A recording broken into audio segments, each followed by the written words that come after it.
Today we're talking about something that I kind of hinted towards earlier on. I think it was a few weeks ago. We talked about some previous throwbacks to the 2018 NHL Entry Draft, and this article, this little idea was introduced, but I said I would reintroduce it in a different video down the line. Well, this is that video, and today we're talking about the Montreal Canadiens and the 2018 draft. Now, videos like these always usually have the same train of thought.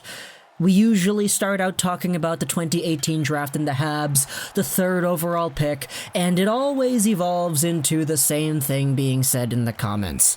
Okay, Lego, we get it, Brady Tkachuk was a better pick at 3.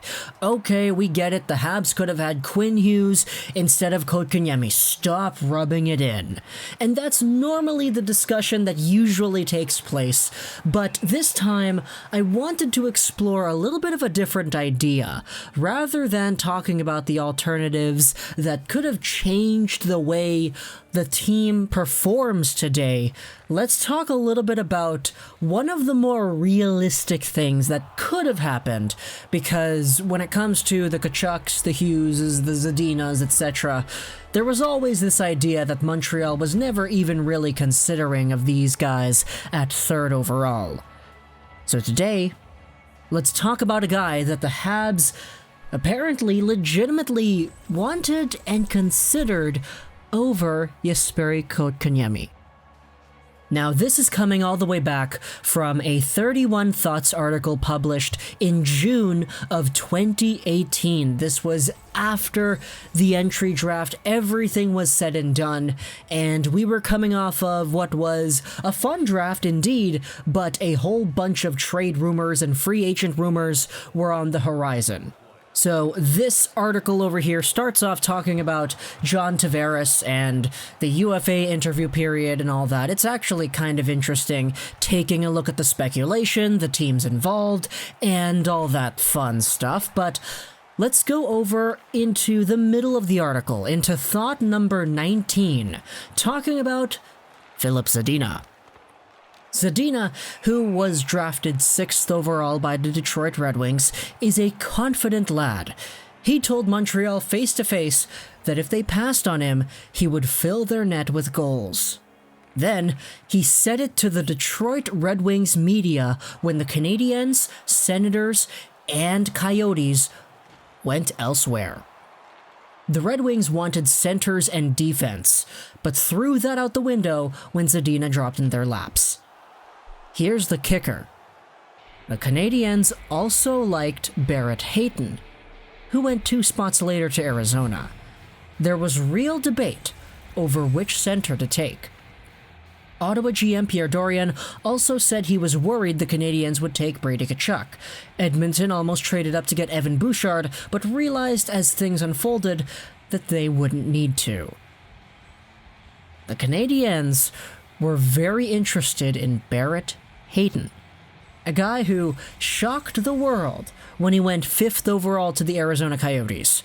Now, to me, reading about this 2 years later, it's not surprising that Montreal would have been interested in a Barrett Hayton-like prospect, so much to the point that they considered taking him 3rd overall. It is kind of interesting, however, to remember the context of that draft. Remember the context of how everybody was thinking the draft would go, and remembering the context as to how things developed immediately before draft day. Now, if you remember the consensus to the 2018 NHL Entry Draft, everybody thought the draft would go 1, 2, 3, Dahlin, Svechnikov, Zadina. Zadina's a very important name in this story because everybody thought he would go 3rd overall or at least 4th overall if Brady Tkachuk ended up going 3rd overall. But the Habs were a team that made it very apparent that they needed center depth and that they wouldn't be afraid to take a guy at C at the 3rd overall spot above the wingers like Zadina and Tkachuk, above the D-men like Boqvist and Hughes. There was an interesting idea that Montreal could go off the board and select a Kotkaniemi 3rd overall.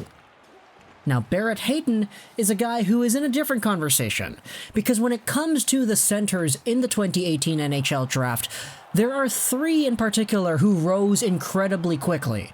It was Jesperi Kotkaniemi, who was taken 3rd overall by the Habs, Barrett Hayton, who was taken 5th overall by the Coyotes, and it was Ty Dellandrea, who jumped up a few spots and went in the teens. Interesting to note, Gio Palermo dropped from what was supposed to be a top 10 caliber projection all the way to 30th overall.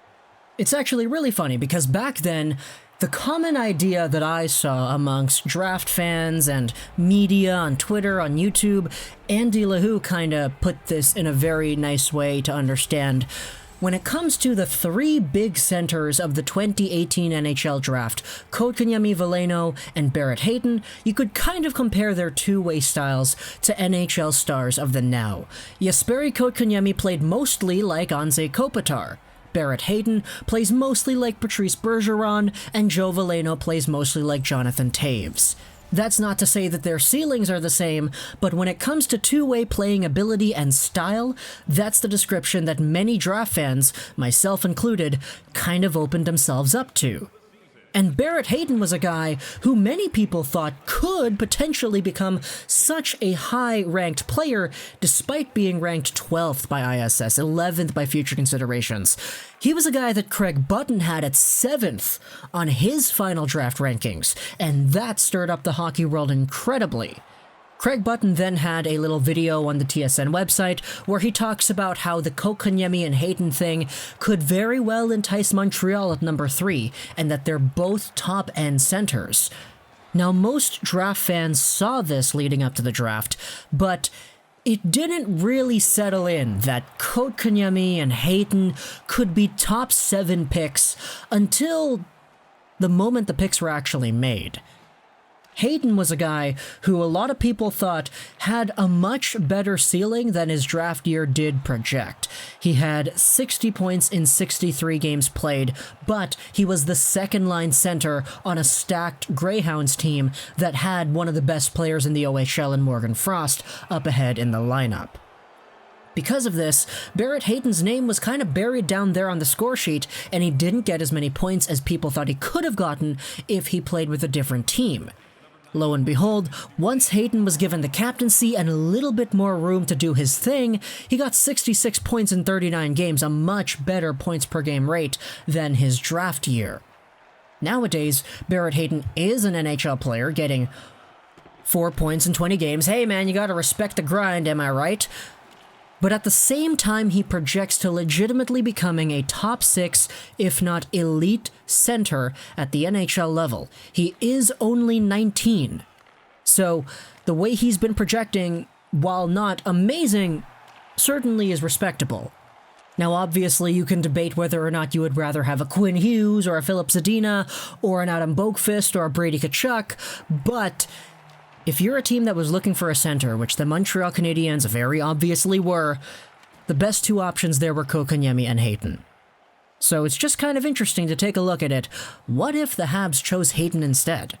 Would they have, instead of sending him back to the OHL to allow him to captain the Greyhounds, started him in Montreal? Would that have been the right move? I really don't think so, because Kotkaniemi had such a good rookie season, getting 30-ish points in a full season, and Barrett Hayton's a guy who's cracking 4 points in 20 games played this past season. I think if Barrett Hayton were to play with the Habs day one at 18 years old, he would not have had the same success as a Kotkaniemi. He would have been worse than what he was able to do with the Coyotes this past season, and the pressure would have been outstanding. Imagine this guy not doing well as an 18-year-old and Canadiens fans everywhere criticizing the heck out of Bergevin for the pick, the Canadiens for starting him up here, and him himself for being up here while Kotkaniemi probably would have still been in the Liga, dominating like we know he could have. So maybe it was for the better that Hayton was selected 5th. In fact, I do think that they both have great ceilings in this league. It's just that the shock as to what happened when the picks were actually made will always be something that defines these players to me. big reaches, prospects that people really didn't see going as high, going that high. So, comment down below what you think about Barrett Hayton and the Habs. Hope you enjoyed this video. Search that Trost99, and bye.